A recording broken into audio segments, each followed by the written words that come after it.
Rangkas Bitung adalah kota yang terletak di Kabupaten Lebak, Provinsi Banten, yang terkenal dengan suku Baduy. Di kota inilah saya mengabdikan diri sebagai pendidik di salah satu sekolah menengah pertama, yaitu SMP Negeri 2 Rangkas Bitung, yang terletak di Jalan Dewi Sartika nomor 34, Komplek Pendidikan Rangkas Bitung. 6 tahun lebih saya mengabdikan diri. Begitu banyak pelajaran yang saya peroleh, begitu banyak ilmu yang saya dapatkan untuk terus berusaha menjadi pendidik yang baik bagi para peserta didik saya.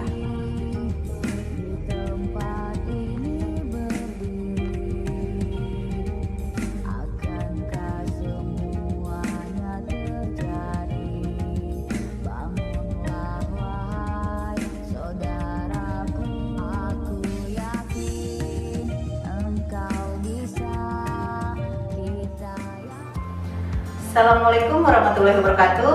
Perkenalkan, saya Yani Apriani, guru matematika di SMP Negeri 2 Rangkas Bitung.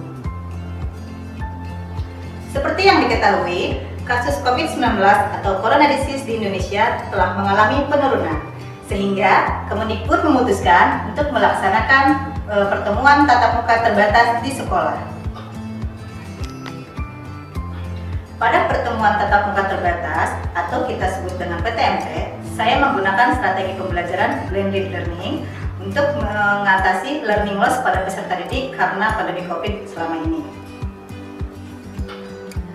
Dalam menggunakan strategi pembelajaran blended learning, saya juga menggunakan aplikasi-aplikasi digital yang menunjang untuk pembelajaran jarak jauh maupun pembelajaran tatap muka terbatas di sekolah. Adapun aplikasi-aplikasi digital yang saya gunakan adalah sebagai berikut. Yang pertama, saya menggunakan WhatsApp Group. Kemudian Google Classroom. Untuk daftar hadir, saya menggunakan Google Formulir. Juga saya menggunakan Microsoft Formulir, Microsoft Sway, YouTube. Dan untuk aplikasi evaluasi pembelajaran, saya menggunakan Quizzes. Strategi blended learning adalah strategi pembelajaran yang memadukan pembelajaran jarak jauh atau online dengan pembelajaran tatap muka terbatas di sekolah. Strategi blended learning memiliki beberapa tipe. Kali ini saya menggunakan tipe flipped classroom. Adapun dengan sintaks sebagai pertama, yaitu kegiatan prapelajaran. Kegiatan prapelajaran dilakukan dengan cara pembelajaran jarak jauh atau PJJ, di mana peserta didik belajar dari rumah sebagai persiapan sebelum melakukan pembelajaran tatap muka terbatas. Peserta didik diberikan materi ajar terlebih dahulu. Pada kegiatan ini, saya memberikan bahan ajar menggunakan link Microsoft Sway yang sudah disediakan di Google Classroom pada topik materi ajar. Tahapan yang kedua, yaitu kegiatan awal. Kegiatan awal PTMT dilakukan dengan cara peserta didik menjawab pertanyaan pemantik yang diberikan guna mereview materi yang diberikan sebelumnya pada saat PJJ. Kegiatan yang ketiga yaitu kegiatan inti pembelajaran.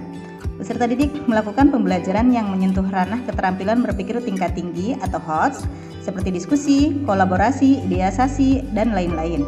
Pada kegiatan ini, saya memberikan peserta didik suatu permasalahan untuk menganalisis rasa permen dan menyatakannya dalam bentuk himpunan serta diagram Venn.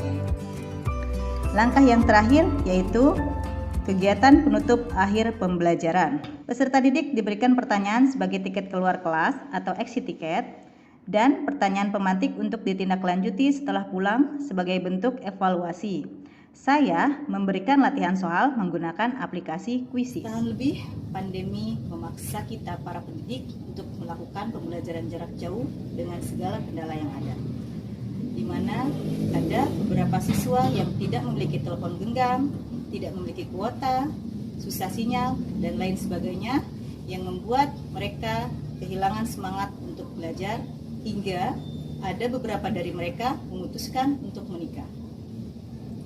Segala upaya telah dilakukan oleh para pendidik untuk mengembalikan semangat dan minat belajar siswa, namun masih dirasa kurang cukup untuk kembali menorehkan prestasi. Dengan dibukanya kembali sekolah, di mana siswa melakukan pembelajaran tatap muka terbatas, kita sebagai pendidik dituntut untuk bisa merancang dan melakukan pembelajaran yang menarik guna mengatasi learning loss yang terjadi. Dan inilah salah satu upaya saya sebagai pendidik untuk meningkatkan kembali semangat dan minat belajar siswa dengan cara membuat pembelajaran yang lebih aktif dan menarik serta menyenangkan. Kegiatan pembelajaran saat ini terbagi dalam dua cara. Yang pertama yaitu pembelajaran dalam jaringan daring atau biasa kita sebut online, yang mana peserta didik melaksanakan pembelajaran jarak jauh. Dan yang kedua yaitu pembelajaran luar jaringan, luring, yang mana saat ini siswa melaksanakan pembelajaran tatap muka terbatas di sekolah. Sebelum melakukan pembelajaran, langkah pertama yang saya lakukan adalah menyiapkan segala kebutuhan yang diperlukan, mulai dari membuat dan merancang RPP, baik luring maupun daring.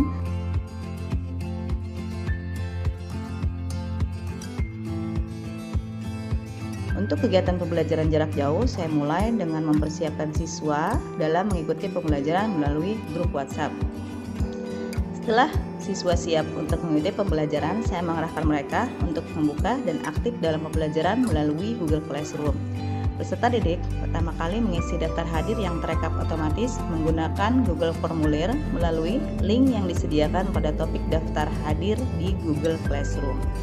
Setelah peserta didik siap mengikuti pembelajaran di Classroom, kegiatan selanjutnya yaitu mempelajari materi yang telah disiapkan di Google Classroom pada topik materi pembelajaran. Bahan ajar atau materi yang disediakan di Google Classroom merupakan tampilan slide yang dibuat melalui Microsoft Word agar terlihat lebih menarik sehingga siswa lebih semangat dan tertarik untuk membaca dan mempelajari materi yang diberikan. Bahan ajar yang ditampilkan berupa penjelasan, gambar dan contoh-contoh soal, serta penayangan penjelasan materi dari YouTube yang menunjang untuk peserta didik agar lebih memahami materi yang dipelajari. Berbeda dengan kegiatan PJJ, dalam kegiatan pertemuan tatap muka terbatas PTMT, saya membagi peserta didik dalam 3 kelompok untuk memperdalam pemahaman materi yang mereka pelajari pada saat PJJ. Kegiatan PTMT ini berfokus pada kemampuan siswa dalam menganalisis suatu permasalahan yang diberikan. Adapun permasalahan yang saya berikan adalah permasalahan dalam bentuk konkret, di mana peserta didik akan menganalisis bermacam-macam rasa permen yang diberikan, kemudian mengelompokkannya dalam bentuk himpunan dan menyatakannya dalam bentuk diagram Venn. Dalam kegiatan berkelompok, peserta didik dituntut untuk berdiskusi dan menyatukan persepsi untuk menemukan solusi dari permasalahan yang diberikan. Setelah masing-masing kelompok selesai menganalisis, perwakilan dari tiap kelompok menyampaikan solusi atau hasil analisis yang mereka dapatkan. Adapun bahan-bahan yang disediakan atau yang saya gunakan pada saat PTMT adalah sebagai berikut. Kegiatan PTMT dimulai dengan mengecek kehadiran dan kesiapan peserta didik dalam mengikuti pembelajaran. Setelah peserta didik siap mengikuti pembelajaran, kami menyanyikan lagu nasional. Kemudian, peserta didik diberikan informasi mengenai tujuan pembelajaran yang akan dicapai.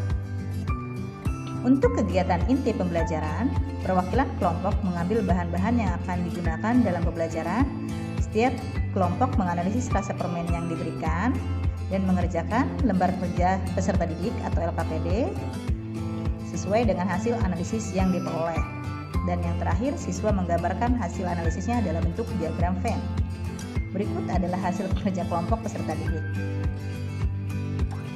Untuk menguji sejauh mana pemahaman siswa pada materi yang telah diberikan, saya mengarahkan peserta didik untuk mengerjakan latihan soal menggunakan quizzes yang telah disediakan di topik latihan soal di Google Classroom. Saya menggunakan aplikasi quizzes sebagai alat evaluasi karena memiliki tampilan yang menarik agar siswa merasa lebih senang dan tertarik untuk bersaing memperoleh nilai yang tinggi.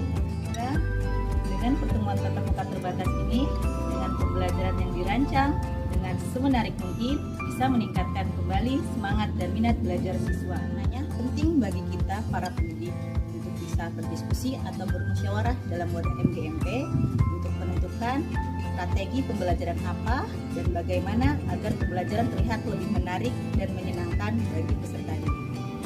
Dan pembelajaran yang saya lakukan untuk mengatasi learning loss yang terjadi semoga bisa menginspirasi bagi rekan-rekan pendidik lainnya. Terima kasih. Assalamualaikum warahmatullahi wabarakatuh.